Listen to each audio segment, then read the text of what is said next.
안녕하세요. 사연을 부탁해입니다. 오늘의 사연을 소개하겠습니다. 어느 주말 아침부터 초인종이 울렸습니다. 아침 일찍 누가 왔나? 그러게, 아침 일찍 누구지? 엄마, 나 상 차리고 있으니까 엄마가 좀 봐줘. 제 말에 인터폰으로 확인하던 엄마가 놀라서 외쳤습니다. 뭐야, 현우가 왔네. 현우 씨가 왔다고? 제가 물었지만 마음이 급했던 것인지 대답도 하지 않고 엄마 몸놀림이 빨라져 있었습니다. 곧 현관문이 열렸고 남자친구가 집으로 들어오자마자 집안에 꽃향기가 가득해졌어요. 어머, 이 꽃 좀 봐라. 너무 예쁘다. 현우 씨가 아침 일찍 웬일이야? 오늘 어머님 생신이시잖아. 그래서 부랴부랴 왔지. 어머님, 생신 축하드립니다. 남자친구가 엄마에게 꽃을 건네드리자 엄마 눈가가 촉촉해져 있었습니다. 정말 고마워. 꽃을 보니까 소윤이 아빠 생각이 나네. 엄마, 좋은 날 왜 그래? 그러게 말이야. 내가 주책을 부렸네. 이렇게 예쁜 꽃을 선물해 주어서 정말 고마워. 아닙니다. 어머님이 좋아해 주시니까 제가 오히려 감사한걸요. 참, 아침밥 안 먹었지? 네, 아침부터 꽃집 가서 꽃 찾고 하다 보니까 아직 못 먹었습니다. 잘 됐네. 그렇잖아 또 소연이가 내 생일상 차려준다고 미역국도 끓이고 불고기도 하고 그랬거든. 얼른 가서 밥 먹자고. 엄마가 남친 손을 잡고 식탁에 앉았는데요. 여전히 꽃을 품에 꼭 안고 있었습니다. 엄마, 밥 먹을 때는 꽃을 좀 내려놓지. 너무 예뻐서 그렇지. 정말 예쁘지 않니? 그렇네. 정말 예쁘긴 하다. 그럼 내가 꽃병에 담아올게. 그럼 그래 줄래? 엄마에게서 꽃을 받아서 꽃병에 담아 식탁에 올려놓았는데요. 또다시 감탄을 했습니다. 오늘은 이 꽃 때문에 완벽한 생일이 됐어. 정말 고맙네. 엄마, 내가 새벽부터 일어나서 미역국도 끓이고 불고기도 하고 그랬는데 너무한 거 아니야? 알았어. 둘 다 너무 고마워. 그날은 엄마 얼굴에 빙긋이 미소가 돌았습니다. 사실 대학 때 아빠가 사고로 세상을 떠나시고 난 뒤 엄마는 한동안 우울증을 앓았습니다. 그도 그럴 수밖에 없었던 것이 부모님은 사이가 좋아도 너무나 좋았거든요. 아빠가 퇴근을 하고 저녁 식사를 한 뒤 거의 하루도 빠짐없이 같이 공원으로 산책을 다니셨을 정도였으니까요. 그로 인해 아빠는 회사가 끝나면 곧장 집에 오기 바빴습니다. 혹시나 불가피한 약속이 생기게 되면 맛있는 간식을 사서 오시거나 가끔은 꽃도 사서 들고 오시곤 했어요. 그런 아빠가 갑자기 세상을 떠나셨으니 엄마 입장에서는 얼마나 충격이 컸을지 감히 짐작조차 할 수 없었습니다. 그렇게 1년, 2년이라는 시간이 지나갔고 그러던 중 회사 선배 소개로 현우 씨를 만나게 됐는데요. 현우 씨는 아빠처럼 자상한 그런 사람이었습니다. 시간이 지나면 지날수록 아빠가 보내준 사람이 아닌가 싶을 정도로 아빠를 참 많이 닮아 있었으니까요. 그러다 보니 1년도 되지 않아 엄마에게 현우 씨를 소개했는데요. 역시나 엄마도 남자친구를 마음에 들어 했습니다. 그날도 남자친구가 꽃을 하나를 안고 찾아온 모습에 엄마 얼굴에 미소가 가득해져 있었습니다. 그날 아침 식사를 한 뒤 남친이 예약했다던 식당에서 점심 식사도 하고 즐거운 시간을 보내다 집에 돌아왔는데요. 엄마가 행복한 표정으로 말을 꺼냈어요.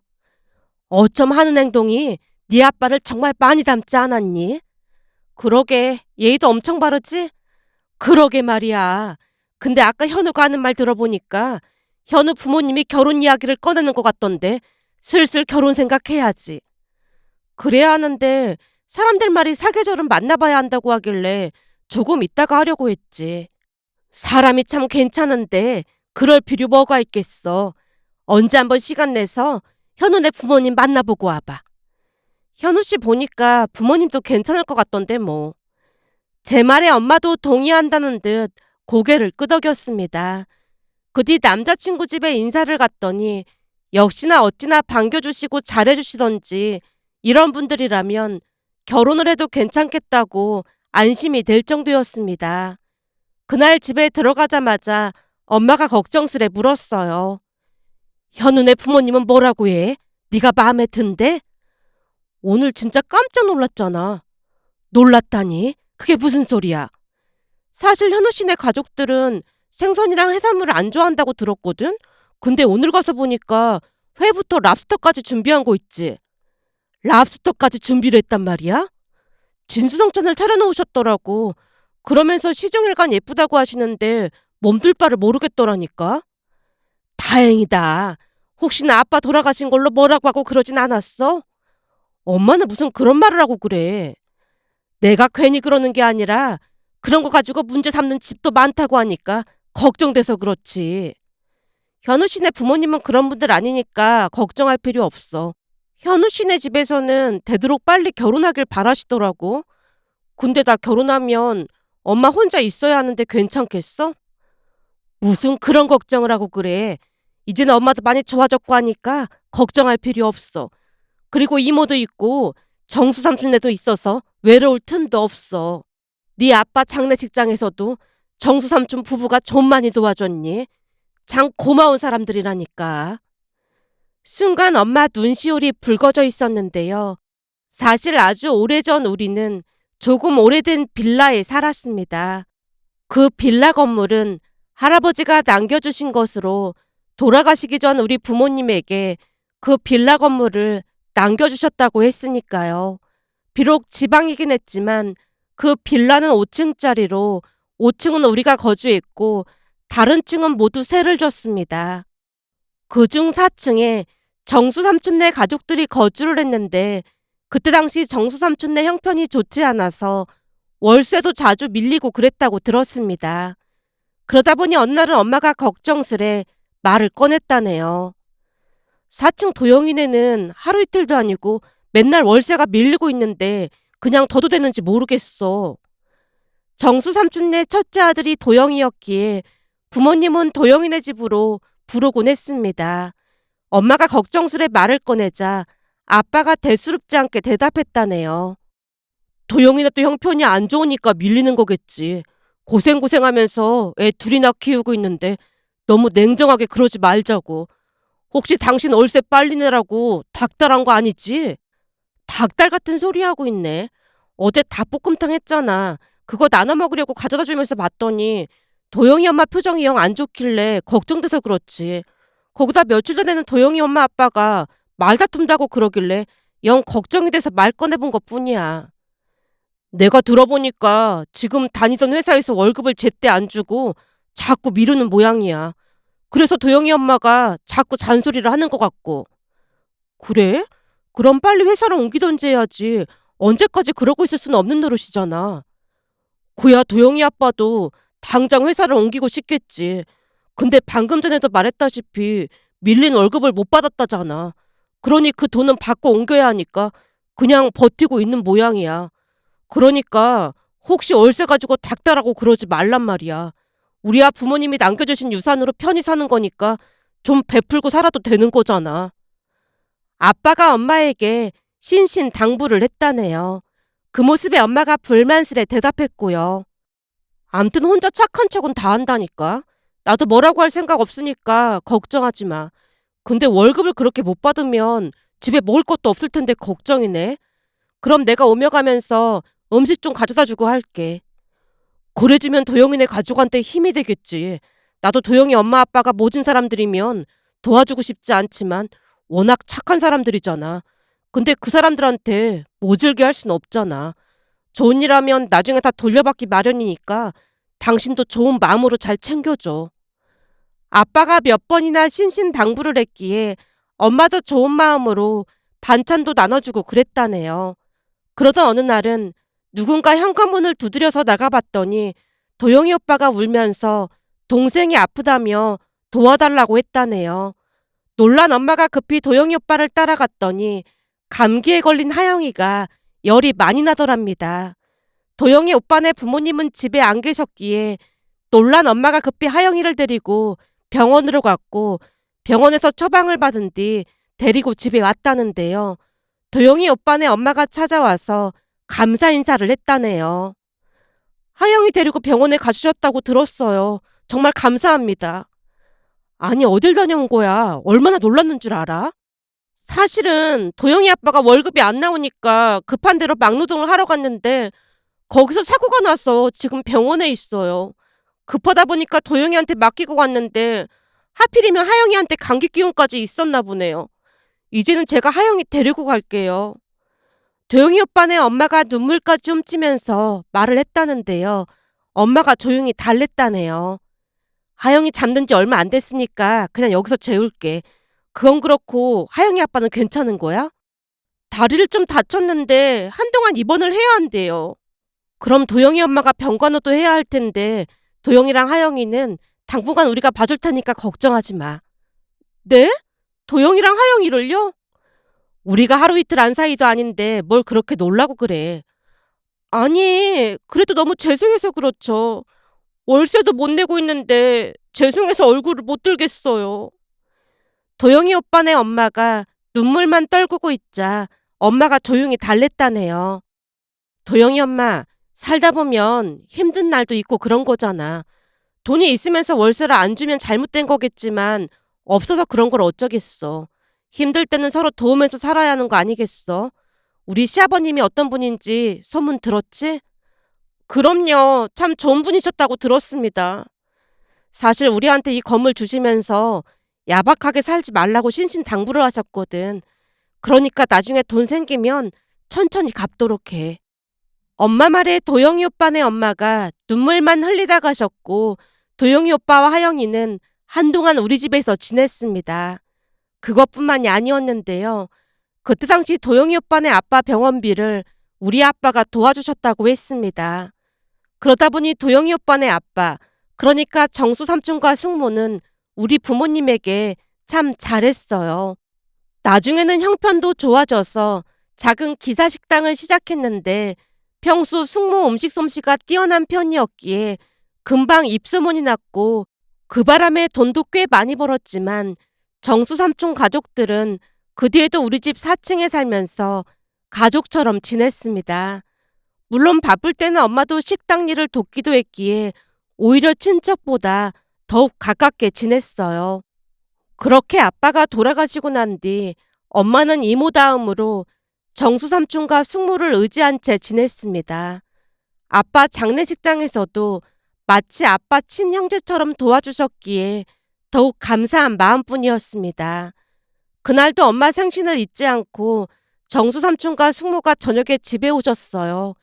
물론 엄마가 반색을 하며 맞아주셨고요. 바쁠 텐데 뭐하러 왔어요? 오늘 형수님 생신이신데 당연히 찾아뵈야죠. 형님 대신해서 꽃을 사왔는데 마음에 드실지 모르겠네요. 정수 삼촌이 쑥스러운 미소를 지으며 엄마에게 꽃을 드렸는데요. 엄마가 한박 웃음을 지으며 대답했습니다. 사실 우리 소윤이 남자친구가 다녀갔어요. 아, 그때 이름이 현우라고 했던 그 친구요? 예, 사람이 얼마나 착한지 마치 소윤이 아빠가 보내준 사람 같다니까요. 나중에 두 사람한테도 인사시킬게요. 저희한테도요? 정수 삼촌이 놀란 채 엄마와 저를 번갈아 가며 바라봤는데요. 우리 소윤이 작은 엄마 작은 아빠나 다름없는데 당연히 인사시켜야죠. 그럼요. 우리가 작은 엄마 작은 아빠인데 우리도 봐야죠. 세 분이 한동안 웃으며 이런저런 대화를 나눴습니다. 그러면서 엄마가 그동안 남자친구와 찍은 사진을 두 분에게 보여주기도 하면서 즐거운 시간을 보냈는데요. 그러면서 보니 남자친구가 워낙 잘했기에 휴대폰 사진첩에 사진이 어마어마했습니다. 사진을 보던 삼촌과 숙모도 연신 감탄을 했어요. 인물도 훤한 게 아주 잘생겼네요. 그렇지. 우리 예비 사이가 얼굴도 잘생겼다니까. 실물이 훨씬 나으니까 나중에 보고 놀라지 말라고. 형님, 사위 자랑을 너무 하시는 거 아니에요? 그러게 말이야. 꼭 팔불출처럼 그러고 있네. 암튼 내가 예비 사위한테 말해놓을 테니까 식사 한번 같이 하자고. 그럼요. 숙모도 한박 웃음을 지으며 한동안 사진을 보고 또 봤습니다. 하지만 지금 돌이켜보면 그때 두 분에게 사진을 보여드렸던 것이 신의 한 수가 될 줄 누가 알았겠어요. 사실 두 분은 기사식당을 하면서 돈을 많이 벌었고 그 뒤 상가도 하나 분양받아서 보리 굴비집을 시작했는데요. 음식 솜씨가 워낙 뛰어나다 보니 그 식당도 얼마 안 가서 대박이 났습니다. 그 지역에서는 그 식당에 안 가본 사람이 없을 정도였으니 인기가 어마어마했다고 해야 할까요? 대기줄이 길다 보니 혹시나 방해가 될까 싶어 우리도 식당에는 자주 가질 못했으니까요. 그렇게 시간이 지나갔고 어느 날 남자친구에게 삼촌과 숙모 이야기를 꺼냈습니다. 현우 씨, 전에 우리랑 가족처럼 지내는 삼촌이랑 숙모가 계시다고 했잖아. 엄마가 그분들하고 같이 식사 한번 하자고 하는데 시간 괜찮아? 그럼 당연히 괜찮지. 날짜는 그분들한테 맞출 테니까 말만 해. 남자친구가 워낙 흔쾌히 대답을 했기에 날짜와 시간을 알려줬습니다. 하지만 삼촌과 숙모가 식당을 한다는 이야기는 굳이 꺼내지 않았는데요. 워낙 잘 되는 식당이었기에 오히려 말하기가 꺼려졌거든요. 그런데 그때 남자친구에게 그 이야기를 하지 않길 정말 잘했다고 해야 할까요? 삼촌과 숙모에게 남자친구를 인사시키러 가기 일주일 전쯤 두 분이 집에 찾아왔습니다. 오늘 일하러 안 나갔어? 두 사람 웬일이야? 형님, 지금 일이 문제가 아니에요. 일이 문제가 아니라니? 그게 무슨 소리야? 사실 며칠 전에 일이 있었는데 이걸 어떻게 해야 하나 둘이서 얼마나 고민했는지 몰라요. 고민을 하다니? 대체 무슨 말을 하는 거야? 사실은 며칠 전에 그러니까 우리 가게에 소윤이 남자친구가 다녀갔어요. 소윤이 남자친구라면 현우가 다녀갔단 말이야? 예, 아무리 봐도 그 사진 속에 그 사람이 맞는 것 같더라니까요. 두 분 얼굴이 사색이 되어 있었지만 엄마가 대수롭지 않다는 표정으로 다시 물었습니다. 같은 지역에 살다 보면 다녀갈 수도 있는 거지. 근데 신기하긴 하네. 형님, 그렇게 태평한 소리를 할 때가 아니라니까요. 숙모가 다급한 목소리로 말을 하는 모습에 엄마 제가 놀라서 두 분을 번갈아 가며 바라보고 있었는데요. 순간 숙모가 믿어지지 않는 이야기를 꺼냈습니다. 숙모 말에 의하면 그날 남자친구가 가족들과 함께 식당으로 들어왔다는데요. 남자친구를 딱 보던 순간 낯이 익어서 숙모가 예약자 이름을 확인해 봤더니 김현우로 예약이 되어 있더랍니다. 처음 예약자 이름을 봤을 때까지만 해도 누구인지 선뜻 기억이 나지 않아서 이름을 되뇌이다가는 삼촌에게 물었다네요. 여보, 저기 저 사람 얼굴 자세히 봐봐. 분명히 어디서 봤는데 생각이 안 나네. 누굴 말하는 건데? 저기 저 젊은 남자 말이야. 숙모가 삼촌에게 자세히 말해준 모양인데요. 얼굴을 보던 삼촌이 놀라서 물었다네요. 잠깐만, 예약자 이름이 뭐라고 했지? 김현우라고 적혀 있는데 당신도 낯이 익지?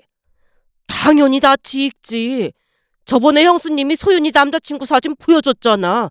보니까 소윤이 남자친구가 맞는 것 같은데. 아, 소윤이 남자친구. 어쩐지 보자마자 눈에 익더라니. 이제야 기억이 나네. 그럼 아는 척을 해야 하는 거 아닐까? 됐어. 손님으로 온 건데 우리가 아는 척하면 서로 난처하지 않겠어? 그냥 모르게 서비스나 더 주고 말자고. 곧 만나기로 했으니까 그날 가서 말 꺼내면 되잖아. 알았어. 그럼 소윤이 남자친구니까 특별히 내가 음식 가지고 들어가야겠다. 글쎄 아는 척하지 말고 가만히 있으라고 해도 그런다. 당연히 아는 척은 안 하지. 그냥 모른 척 음식 가지고 들어가서 집안 분위기 파악 정도는 할 수 있는 거잖아. 소윤이면 우리 조카나 마찬가지인데 나쁠 게 뭐가 있겠어. 그럼 티나지 않게 조심히 행동해. 삼촌이 몇 번이나 당부를 했고 숙모가 모른 척하고 남자친구 가족들이 있는 룸에 음식을 직접 가지고 들어갔다는데요. 그런데 그곳에서 충격적인 이야기를 들었던 모양이었습니다. 우선 숙모가 음식을 세팅하고 있자 남자친구 어머니가 말을 꺼냈다네요. 그래서 현우 너는 결혼식 준비는 잘 되어가고 있는 거지? 걱정하지 마. 소윤이뿐만 아니라 소윤이네 엄마도 이미 나한테 넘어와서 곧 결혼식 날짜 잡자고 할 거야. 그럼 집도 하나 해주고 그러겠지? 들어보니까 소윤이네 아빠가 남긴 재산이 꽤 많다는 것 같아. 그러니까 소윤이 엄마가 일을 안 해도 저렇게 풍족하게 살지. 돌다리도 두드려보고 건너라는 말이 있잖아. 그러니까 돈이 있는지 확실히 확인부터 해. 엄마, 날 뭘로 보고 그런 소리를 해? 저번에 소윤이한테 살짝 물어봤더니 30평대로 집 하나 정도는 소윤이네 엄마가 해준다고 했다나 봐. 남자친구가 자랑스레 말을 했다는데요. 순간 남자친구 어머니가 불만스레 버럭 외쳤다네요. 뭐? 겨우 30평대를 해준다고? 그럼 우리는 어디 가서 살아? 우선은 말이 그렇다는 거고 바로 해달라고 하면 너무 속보이니까 살면서 야금야금 뜯어내야지. 결혼하고 나서 바로 임신하고 출산하고 나면 애 때문이라도 이혼한다는 말 못할 것 같으니까 엄마 아버지는 조금만 참고 있어봐. 지금도 집에서 바퀴벌레가 나와서 환장하겠구만. 출산할 때까지 기다려야 한단 말이야. 남친과 남친 어머니가 계속해서 대화를 나누고 있었다는데요. 숙모는 음식을 세팅하고 밖으로 나와서 문 밖에서까지 엿듣고 있었던 모양이었습니다. 쥐뿔도 없는 집안에서 내 얼굴 하나로 저런 여자 만난 거면 그 정도는 참고 기다려야지. 그 정도도 못해. 다른 사람도 아니고 아들인 내가 엄마 아버지를 배신하겠냐 그 말이야. 그러니까 한동안 지죽은 듯이 조용히 있어. 집안에 남자가 없다 보니까 두 모녀가 조금만 잘해줘도 그냥 혹한다니까. 하긴 내가 소윤이 SNS에 들어가서 걔네 아빠가 살아있을 때 어떻게 했는지 공부도 하고 그랬으니까 가능했던 거지만 이 모든 게 내 노력 덕분 아니겠어? 사실 얼굴만 놓고 봐서는 우리 아들 인물이 많이 아깝긴 하지. 당연하지. 우리 집이 부자면 절대 그런 추녀랑 결혼할 생각이나 했겠어. 엄마도 알다시피 그동안 내가 만난 여자들이 다들 미스코리아 뺨치는 그런 미모들이었잖아. 한마디로 우리 집안 신분 상승을 위해서 내가 희생한 거나 다름없다 그 말이야. 그러니까 다들 앞으로 나한테 충성하면서 살아. 남자친구가 계속해서 충격적인 말을 했다는데요. 혹시 몰라서 숙모가 녹음까지 했다고 합니다. 그러는 와중에도 남자친구 어머니가 다시 물었다네요. 근데 너 그 연예인 지망생 걔랑은 헤어지긴 한 거야? 아, 다빈이? 내가 헤어지자고 했더니 울고불고 난리를 쳐서 우선은 그냥 만나고 있어. 그럼 양다리를 걸치고 있단 말이야? 나 정도 얼굴이면 당연한 거 아니겠어? 거기다 다빈이는 내가 결혼해도 계속 만나자고 하는데 내가 아쉬울 게 뭐가 있겠어? 너 그러다 소윤이 걔한테 걸리면 모든 게 숲으로 돌아가는 거 몰라서 그래? 내가 알아서 잘 하고 있으니까 걱정하지 마. 그나저나 빨리 결혼식 올리고 임신부터 할 생각해. 네가 다빈인가 뭔가 하는 애를 만나든 말든 상관없지만 소윤이한테 걸리지 않게 조심하고. 알았다니까 걱정하지 마. 그리고 저번에 내가 명품백 말한 거 있잖아. 그거 하나 사줄 수 있지? 내 친구들이 다들 부잣집 며느리 본다고 난리도 아니거든. 근데 친구들 만나는 그런 자리에 이제는 명품백 하나 정도는 하고 가야 하지 않겠어? 내가 카드 줄 테니까 옷도 쫙 빼입고 가. 그래도 되는 거야? 소윤이네 엄마가 죽으면 그 어마어마한 재산이 다 내 거가 되는데 당연하지. 전에 살던 그 빌라 있잖아. 거기에 아파트 들어서면서 돈을 엄청 많이 벌었던 모양이더라고. 이제 엄마 팔자도 활짝 폈으니까 아무 걱정하지 말고 사고 싶은 거 있으면 다 사. 남자친구가 자신만만하게 말을 했다네요. 사실 처음에는 숙모의 말이 믿겨지지 않아서 잠시 정신이 멍한 상태였는데요. 곧 숙모가 녹음된 것을 들려줬고 들어보니 남자친구 목소리가 확실했습니다. 엄마도 사색이 된 채 외쳤으니까요. 세상에나 정말로 현우 목소리네. 저도 처음에는 아니길 바랐거든요. 근데 중간중간에 소윤이 이름이 거론되길래 확실하다 싶더라니까요. 한마디로 이놈이 우리 돈 보고 우리 소윤이한테 접근했던 거였구만. 그런 거 같더라고요. 우리도 당일날 어찌나 놀랐던지 고민하다가 이제야 찾아온 거예요. 소윤아, 너 당장 그놈이랑 헤어져. 이 인간이 말이야 지금 다른 여자도 만나고 있다잖니. 그때 당시 심장이 쉴 새 없이 뛴 건 말할 것도 없었고 너무나 큰 충격으로 온몸이 사시나무 떨리듯 떨려왔습니다. 그도 그럴 수밖에 없었던 것이 그동안 그토록 순한 얼굴을 하고 우리에게 접근했다는 사실이 무섭기까지 했거든요. 결국 다음날 삼촌과 함께 남자친구를 만나러 갔고 헤어짐을 통보했는데요. 삼촌이 얼굴을 무섭게 구기며 남자친구에게 말했습니다. 앞으로 우리 소윤이 앞에 코빼기도 비추지 마. 소윤이 앞에 나타났다는 소리 들리는 순간 니놈 집구석 아주 아작내버릴 참이니까. 삼촌 말에 전남친이 새파랗게 질린 얼굴로 고개를 끄덕이며 무릎을 꿇더니 말했습니다. 저 다빈이 그 여자랑 헤어지겠습니다. 그러니까 한 번만 용서해 주십시오. 이런 미친놈을 봤나. 지금부터 니놈이 해야 할 일은 우리 소윤이 앞에 절대 나타나지 않는 거야. 니놈도 알다시피 우린 가진 게 돈밖에 없다 보니까 사람을 사던 변호사를 사던지 해서 니놈 낯짝 비추는 순간 가만 안 놔둘 참이니까 명심해. 내 말 무슨 말인지 알겠어? 순간 전남친이 화들짝 놀란 채 그곳을 나가버렸습니다. 그날 삼촌의 말이 무섭긴 했던 모양으로 전남친에게서 두 번 다시 연락이 오진 않았습니다.